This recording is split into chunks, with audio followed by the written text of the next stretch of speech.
Welcome to the ITAD Talk podcast with your host, Jeff Bitner.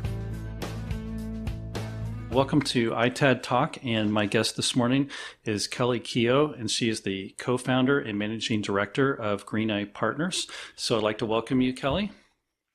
Thank you. I'm happy to be here this morning. So can you tell us a little bit about your company and what it does? So my business partner, Nicole, and I founded our company about 12 years ago. We both had a long history already in the ITAD and electronics recycling space. I started in 1997. Her parents owned a facility. She grew up in high school working in the facility, and then when she graduated with her MBA, she did a little bit of work for an accounting firm, but then she came back and worked in her parents' business until they sold. So probably 95 for Nicole. So we've been in the industry for a long time, and we know the industry really well. So we founded our business back then really on the premise of doing excellent downstream due diligence for a lot of the recyclers, and it sort of morphed into also supporting them in certification implementation. So e-Stewards, R2, the ISO certifications. And from there, we also did a lot of training. We trained the original R2 auditors, the original RIOS auditors. We currently are the trainers for the e-Steward auditors. We helped write the implementation guide for the RIOS standard. I've been on the R2 Technical Advisory Committee since 2006. I just retired from that this year. So we've been very involved in the standards, the implementation of the standards, downstream due diligence in the industry, and a lot of training during that time. We have a small team. We're pretty much a family-owned and run company. Nicole and her family are in Minnesota. I'm in Northern California. And we have helped about 450 clients get prepared for certifications within the industry. Wow, that's definitely a large number. So can you tell us maybe a little bit about the certifications and how they've changed over the past 2 decades? Yeah, when they first came out, we were working with companies that had very little resources or even information about how to manage environmental health and safety requirements, legal requirements internationally, or how to do due diligence, meaning knowing where their material went to end of life to make sure that it was handled appropriately in those countries. So we went from, I would say, the first 4 to 5 years of our business really doing elementary environmental health and safety compliance training with our clients to the place we are now where we actually have excellent, well-trained environmental health and safety managers at different facilities. There's lots of other consultants doing what we do, so some of them do that work for some of their companies. And having certification body auditors that also understand the industry. In the early days, and just like me, when I first saw my first recycling facility in 1997, people just didn't know what to expect. They didn't know the constituents in the material. They didn't understand any of the health and safety issues that were in the environment. So it's been a big learning curve, but I would say that the industry as a whole has really improved quickly over the years. Sorry, we have a visitor at the door and somebody's barking. So do you find it's harder now for a company to get certified, or what is your thought on that? No, I actually think it's easier because there's so many resources out there. SERI, which is the housing body to R2, and the e-Stewards have both done a really good job at creating the resources to help recyclers get certified.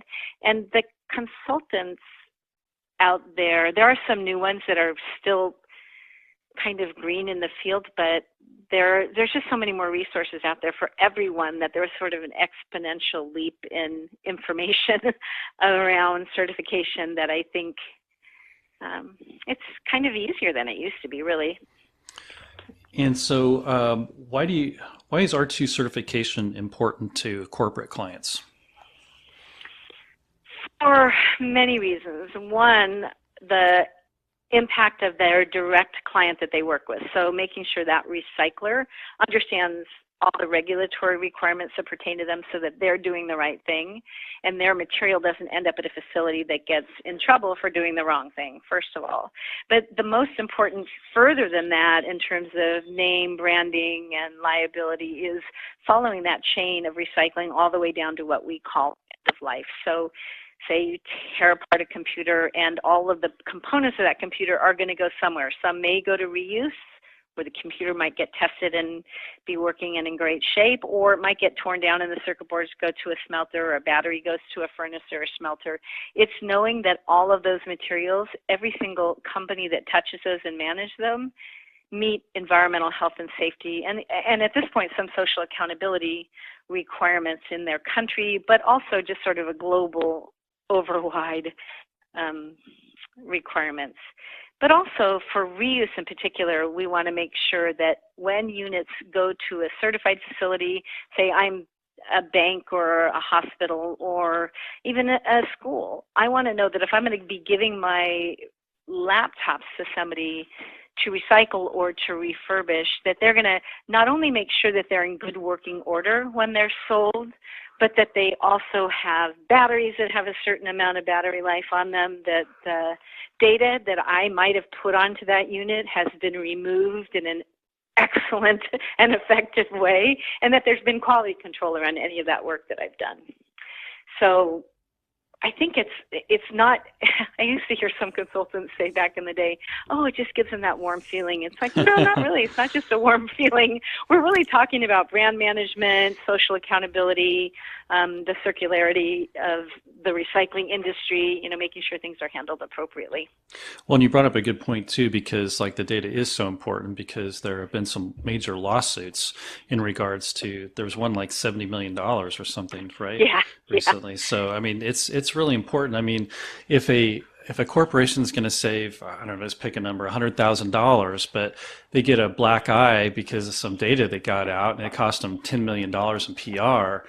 I mean, this is right. It's just, yeah. And it's not just data, honestly. Now, some companies say, a manufacturer, a computer manufacturer might sell their equipment and say to a corporate client and say, this either goes to a certified recycler, or say they say it does go to a certified recycler. That's a requirement, and that is part of the government, the GSA purchasing requirements, by the way.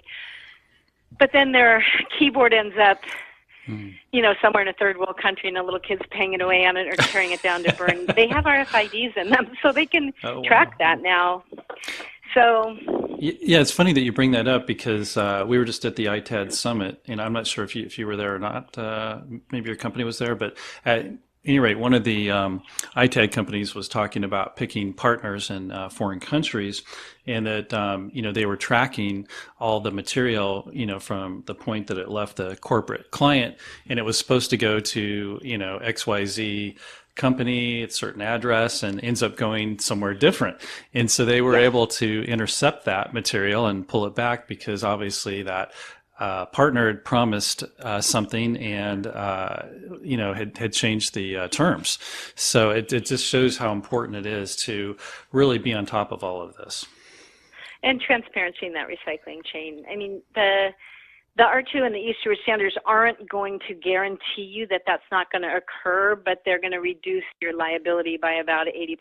So you still have to have good relationships. You still have to have some level of accountability that might be above and beyond the certification itself, because all sorts of opportunities come up at any time, and who knows whom within the organization might make a choice that is outside of the qualifications and the certification.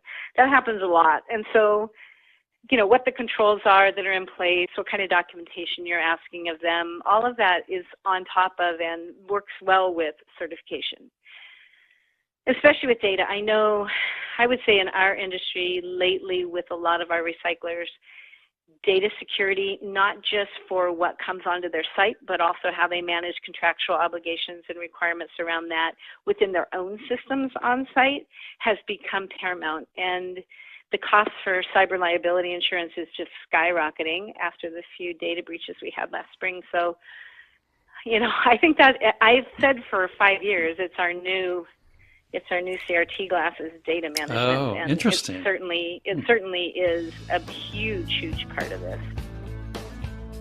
And don't forget, the best way to support ITAD content is to rate and like the show on iTunes, Google, Spotify, or anywhere you might listen.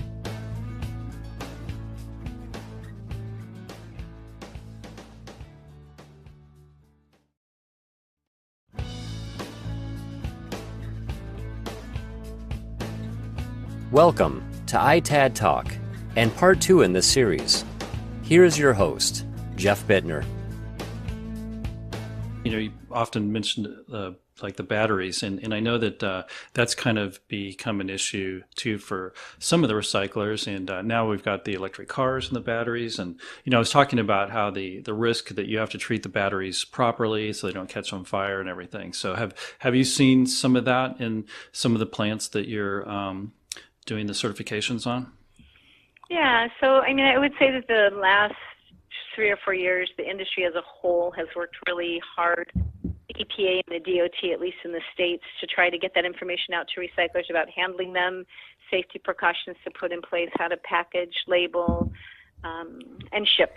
And I think that it's helped. They did a series of free webinars across the country before COVID.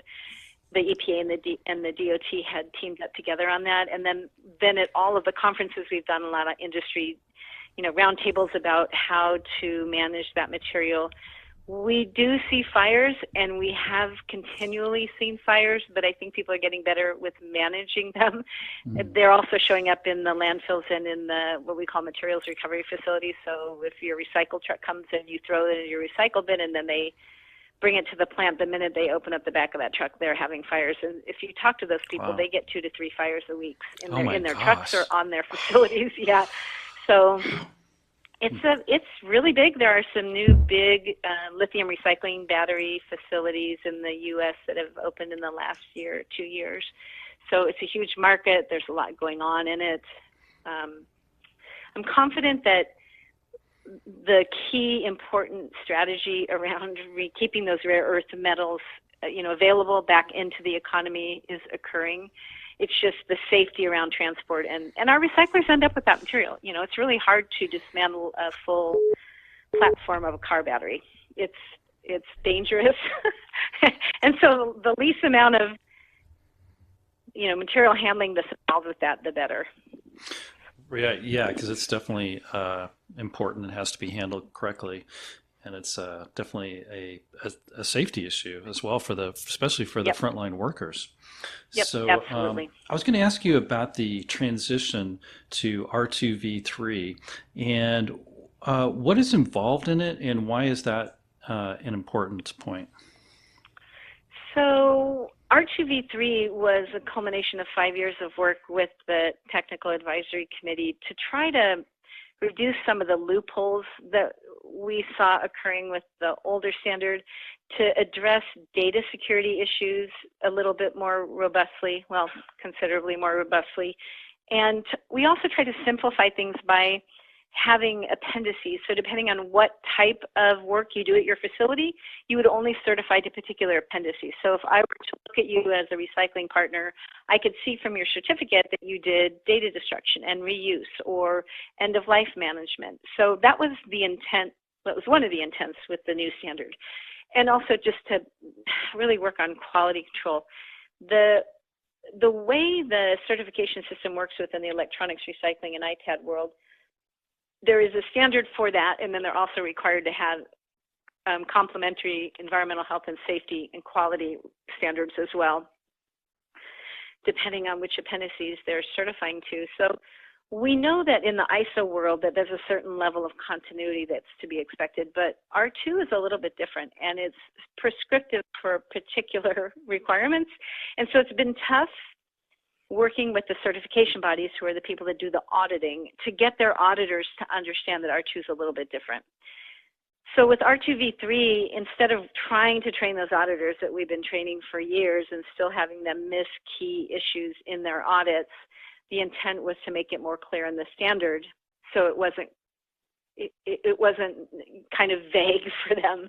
It was just really clear what was required. So a lot of the requirements in R2v3 are exactly the same as they were in 2013. They're just called out more prescriptively, and it's easier for the auditors to know exactly what to look for.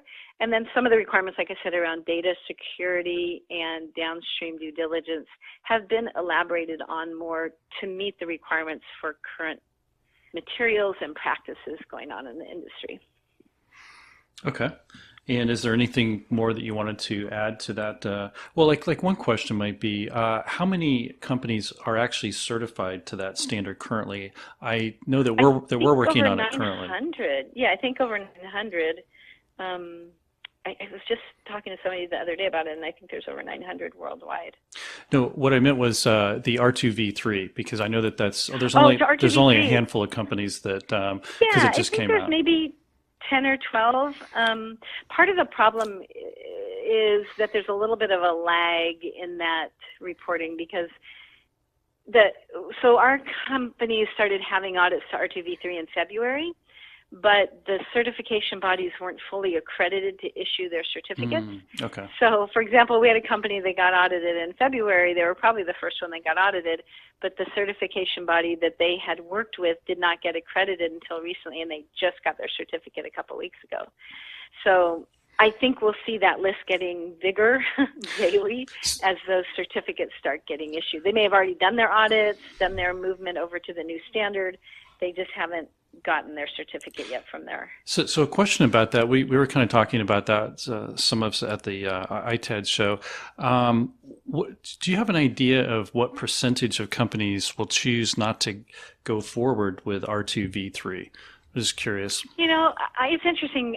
I've heard different people really complaining about it, and they decide they don't want to do it. But I think some people will sit back and see who gets certified, and then they'll make that decision based on the competitive market for them. So I would say that the people that got R2 certified in the beginning were people that were required to have it from either their manufacturing partner, their government agency, an upstream client. Very few just said, I want to do it because I want to be really good at what I do. And so I think it will be the same here. I think we'll have a drop-off of some people, but then I think they might come back on board. The intent really for this standard was to make it like a gold star achievement. And nobody wants to lose recyclers from that list. However, they did want to eliminate people that really weren't doing a good job at being certified, if that makes sense. I was going to talk about that point too, because I'm not sure exactly how long we've had our certification. If I had to guess, I would say somewhere around the 10-year mark, but it seems like when you first get it, it's kind of like, okay, we need this certification, and maybe an owner or manager or director is pushing everybody to get that, and then once they get it, they just kind of put it back in their desk drawer, and it's not until that you get the buy-in from the rest of the organization that things really start changing in your company and things really start improving. And I was wondering if you saw that too. Oh, absolutely. So as much as we spend time with our companies trying to get them certified and understand how the system works and how best to, benefit from it and all of those things, the first year is just kind of a wave of confusion. I think some people get a very, very small idea on what's going on, but you're right, it's after the second year and third year that you start really integrating it into the culture of your organization. And that is typically when you start seeing the benefits from it, the organizational benefits, the ability to do continual improvement, marketing it better. Right in the beginning, you're just like, we're R2, certified, but as year 2 and 3, you're able to say, hey, we're R2 certified, and we're also, because of that, capable to show you X, Y, and Z, or we have this skill set. And so the people that are really integrated into the culture of their organization, meaning they have somebody on staff that understands the standard, is really working the standard well, those are the people that are going to stay certified. There are a lot of people that the certification kind of floats on top of their operation, and it's in book or in a file, or they have a consultant that does almost all their work for them, and nobody on site really is committed or culturally, really on top of it in the organization. Those are the ones who we're going to lose. Well, and while I don't want to lose any certified recyclers because I love the accountability in it, in some ways those people, they weren't getting the full benefit out of it anyway, and maybe a consultant was making some good money off of them, but that's kind of about it. And I was going to add too that I think one important part of that process, and this might come a little bit more under the ISO certification, but if you're because a lot of the ITAD companies are reselling these products, like you said, they're maybe reselling laptops to schools and so on. And if you're getting, RMAs back, then the standard helps you look at, hey, we need to see why is this happening, and try to put a corrective action in place that, okay, well, maybe we're not testing this portion of the product we're sending, or maybe we need to do a burn-in, or maybe we need to do a physical and visual inspection that's a little bit closer. Those sorts of things to find out why something's coming back. Is it a cosmetic reason? Is it the product just failed, or it didn't? Once they burned it in, it failed. And those sorts of issues. That's exactly. So when we used to do at eScrap or at the ITAD Summit or places like that. In fact, we were going to do it at the ITAD Summit. My panel chose not to come because people wanted a little bit more mask mandates and stuff in place. And Gotcha. So anyway, that panel, we canceled our panel. But part of what we used to do in those panels, and we were going to do it in this one, was have somebody talk about how it benefited your business. And that is how it benefits your business. Why are we getting RMAs? What's going on? Why are these parts, how many are we getting failures on these parts? Are we counting these? Are we working with these vendors? What's our process for quality control around those things? Because in the end, it's going to save you money, right? You're going to spend less time circling and being reactive, and you're going to be more proactive in all of those things. Same thing with inventory management. Well, I was going to say part of the problem too is that, so somebody that's, an ITAD company like ourselves, if usually everybody that a lot of times people that we're getting the material from want to be paid very quickly, and so if you don't have a good process in place and you pay very quickly and then you're getting failures, then you're going to eat money. So it really is important to once again, circling back to the importance of those certifications and what they represent by the internal actions of those companies trying to be proactive. And a lot of us have been staffed to just the amount of business we have, and it's extra work, and maybe somebody doesn't want to do it. But when you start doing it, the profits start improving. So yes, and that's. You're right. Sometimes the reason you start the process is because an upper management or somebody from buying or, selling or whatever says, we want to get these clients, so make this happen. And everybody sort of begrudgingly starts the process, with a lot of complaining. And then they get to the first year, and like I said, it's like, okay, we made it. And then you're like, well, here's the thing. We need to continually use this system and demonstrate that we're using it. And that's how you get the most value out of it, is how do I market this? How do I use it for continual improvement? We have some clients that say, we want you to come to our internal audit every year because I have this whole team here that's just not getting it together and they keep blowing me off. I want you to come in and be the bad cop and write them up. And while it's a kind of an awkward situation, in a way, I get it. So you don't want to ruin your internal relationships with your team, and you have a bunch of people that keep blowing off the requirements of the standard. So you bring in the consultant to say, hey, you guys are doing great except for over in this area. And then it sort of takes it off of that, whoever the EHS person is, Right. And I was going to mention, you brought up another important point about, to market it. So what do you think is or some of the ways to market your R2 or ISO certifications?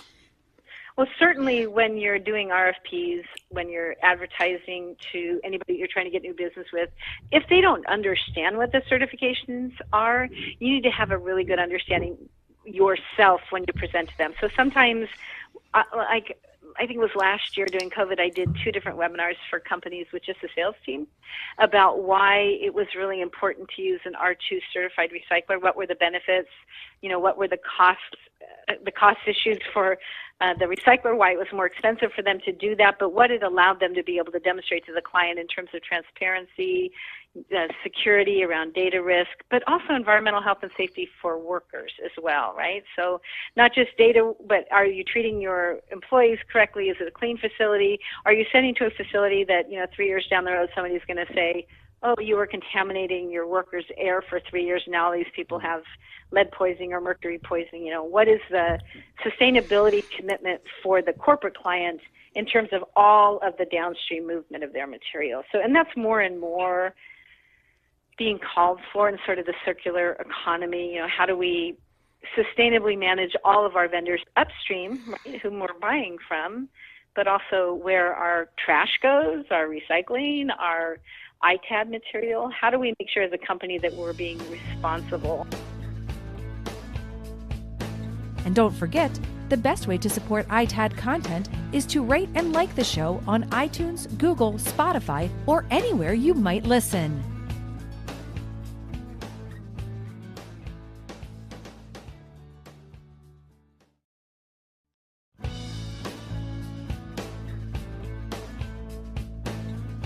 Welcome back to ITAD Talk and part 3 in this series.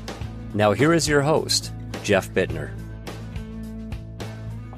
And some people will call it greenwashing, but I'll say even if it gives us a little bit of an advantage in doing a better job of managing that material, I'll take the greenwashing title. Yeah, I mean, and it, you know, what you're saying kind of reminds me of some of the horror stories that we would read in the e-scrap news or something like that, where these companies would be, they got the tractor out back and they're burying CRTs, or they're stacking them up in warehouses. There's, $8 million of them or something, or it's going to cost that much to recycle them. And wow, it's just really tragic what some people have done. So. Yeah, those were some unfortunate incidents, and it really happens around material that has a cost to recycle or what we just call a negative value, and the recycling markets for that material dropped out. And it's an interesting thing when, our country is regulatory adverse. It's sort of the nature of our financial systems, is to say, corporate clients are just going to, we don't have to put regulations on them. They're just going to step up and do the right thing. And I have to say that it is not true. And our industry is a perfect example of that. But when I go to other countries, we travel a lot and do audits other places. And I ask them things like, do you have a closure plan? They stare at me blankly, and we have to have a long discussion about what that means.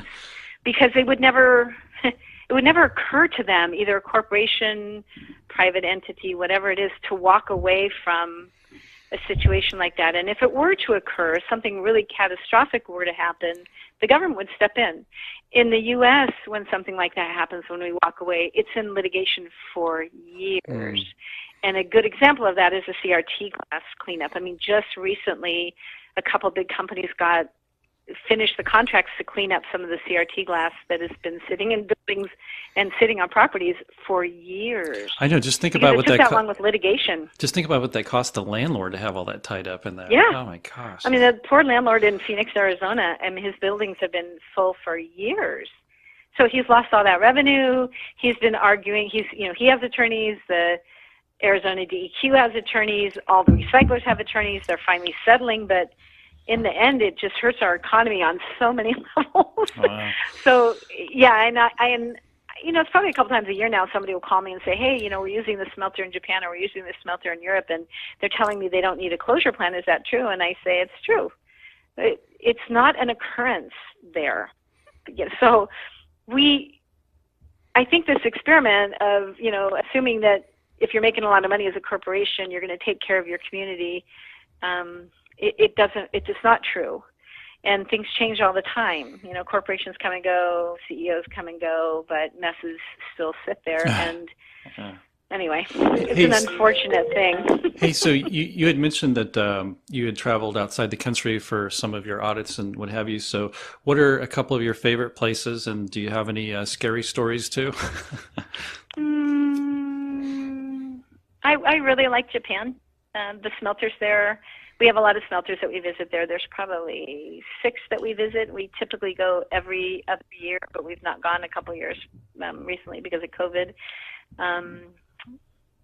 It's just a beautiful, really clean country, and the smelters are run really well. And when you ask questions about environmental sustainability or environmental regulation, it just seems to them that it's crazy that we would even ask those questions, because it's obvious that, of course, they'd be doing those things. So when you traveled there, was it hard to get around, or is everything like printed in English too, or do you have some? I'm guessing you've been there, so you kind of know the drill. But yeah, we've been going for I guess 13 years. Japan is one of the countries that doesn't have a lot of English-speaking people, but people are really friendly, and there's also not a lot of English signs. So, you know, when we go to China, there's English signs. When we go to Europe, of course, there's things in English. But Japan is not like that, and so it is a little bit more complicated sometimes, and I do use public transportation because it makes the most sense. So trains are a little bit hard, and people who always usually step up and see me, you know, that I'm really confused are usually airline stewardesses. They're so sweet, and they'll say, "Do you need help?" And I'm like, "Yes!" I cannot figure out how to, you know, what platform should I be on? But you know, we love, all of us love traveling in Japan and Europe and South Korea. Those are the countries that we tend to go to the most. For the most part, I would say. And then Latin America, I've done a lot of work in Mexico, Central America, South America, and did a big project with Siri. In fact, we're going to be doing. So a question about South America. So, is most of the equipment really much older than what's in the U.S., or can you tell us a little bit about what the footprint looks like down there? So I would say a little bit. I mean, the first time I saw flat screen TVs on pallets for recycling was in California. And I say that because if you want to see what the next material to be recycled is, it will be in the recyclers in California, because we're a fast-moving economy and we go through things quickly here. Which I'm not sure is a really positive thing. But honestly, if you want to see what's going to be on the recycling floors of facilities all over the country and worldwide, you should go to a California recycler, because you'll see stuff, you know, newer models of things that are getting recycled. I wouldn't say that they're not as new, but maybe they don't turn them over quite as quickly as we do. The basic consumerism is a little bit slower, and things are more expensive down there, you know, depending on what the import-export requirements are and where they're getting them from. Depending on the country, ITAD items tend to be a little bit more expensive. So I do see a big opportunity. In fact, I'm talking to a Guatemalan recycler. I just talked to Siri about the Latin America project, and helping more recyclers down there do ITAD and reuse work, you know, with material they might get from the U.S. and then resell to communities that, you know, kind of to fix the digital divide, you know, so to speak, with people with a little bit less money, helping them to get computers, helping them to get internet access, that kind of stuff in poorer countries. So that, and they're our neighbor, you know, they're not far from us, and we should really be taking advantage of that market if we can. So yeah, I was just thinking about that. That's a really good thing that you're doing down there, because, you know, we've had a lot of people from Central America come into the U.S. looking for jobs, and you know, I guess the unemployment opportunities aren't as good. So I mean, anything that could be done down there to stimulate and create business and jobs would be a benefit for the people and the country. Well, and they'll use stuff that we don't want to use in the States, right? So, and they're, you know, labor's cheaper. So, yeah, and there are some certified recyclers. Siri worked on what we called the LATAM project probably 5 or 6 years ago. So we have certified recyclers in Central America, South America. There are several in Mexico, too. So there has been good inroads made to that area. Yeah, and a lot of the recyclers need partners in those areas. So if you're a recycler and you work with a big manufacturer, you might need a recycler in Brazil or in Panama or in Ecuador. And so you want to help them get certified. Yeah, I actually met one of the ITAD recycling companies at the ITAD Summit from Guatemala. So I think they had 3 or 4 people from their company. Oh, good. Was it Vinicio? I'd have to pull up his business card. Yeah, that's okay. He is somebody I'm working with right now to try to help him get certified. So one other thing I was going to ask you, how many companies are R2 certified and e-Steward? Because I know it's kind of a short list. I don't know. I would say out of our clients, we actually had 2 drop it during COVID. So when they dropped it, they dropped the e-Steward portion or the R2 portion? They did. I also have a few companies that dropped the R2 portion. So, I mean, I think there's a little bit of movement going on between those 2 standards. I don't know the number for e-Stewards, but I think it was 70, 75, might be higher now. But there's a little bit of movement between the 2 standards right now. Some people are saying, oh, R2 is going to be too hard, I'm going to do e-Stewards. Some people are saying I don't need to have both standards. Some people are saying we're just going to do R2 for various reasons. So there's always been a huge volume of R2 certified recyclers versus e-Stewards certified recyclers, because e-Stewards is considered a little bit more prescriptive, but I would say that R2v3 is as prescriptive, if not more, at this point. So I think we'll see a little bit of movement between those two. There are a few companies that require e-Stewards, some OEMs, meaning that, and I think a bank too, that they will only give you material if you're e-Steward certified. So and e-Stewards has done. Yep. I'm sorry. Go ahead. Okay. So on the e-Steward standard, I was going to ask you. So they charge like a percentage of the amount of business the ITAD company generates, correct? They do, as their licensing fee. But I think depending on your size, I'm not sure. You would have to check in with them. It might be on their website now too, but depending on your size, it may be, if you're a smaller recycler or a nonprofit, it may be the same as it is for R2. It's when you start getting larger that it's based on your growth. So it could be a considerable amount of money. Okay. All right.